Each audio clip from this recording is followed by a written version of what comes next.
সবে সবে India T20 world cup জিতেছে বলে কথা। তো এর থেকে ভালো আর সময় পাবো বলে মনে হয় না এই কেকটা শেয়ার করার জন্য। তাছাড়া বিরাট কোহলির ফ্যান যারা রয়েছে তাদের জন্য তো এই কেকটা একদম পারফেক্ট। তো এতক্ষণে আশা করি বুঝেই গেছো কেকটা কী থিমের ওপর হতে চলেছে। কেকটা ক্রিকেট থিমের ওপর হচ্ছে। এটা ছিল একটা 1 পাউন্ডের বাটারস্কচ ফ্লেভারের কেক। আমাকে দাদাটা রেফারেন্স পিকচার দিয়েছিল, সেই মতন আমি করছিলাম। এটা ওয়ার্ল্ড কাপের অনেক আগের কেক, আমি এখন শেয়ার করছি কেকটা। তো এই কেকটা যার জন্য ছিল ডেফিনেটলি সে হয়তো বিরাট কোহলির অনেক বড় ফ্যান, তাই জন্য তার জার্সি অ্যান্ড তার পিকচারের কাট আউট দেওয়া ছিল কেকটার মধ্যে। রেফারেন্স পিকচারে যা যা ছিল সেই মতনই আমি করছিলাম কেকটা।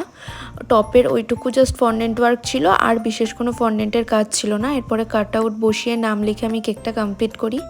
কেকটার আউটকামটা ভীষণ সুন্দর এসেছিলো। তোমরা কে কে বিরাট কোহলির ফ্যান অবশ্যই আমাকে কমেন্ট সেকশানে জানিও, আর কেমন লাগলো জানিও।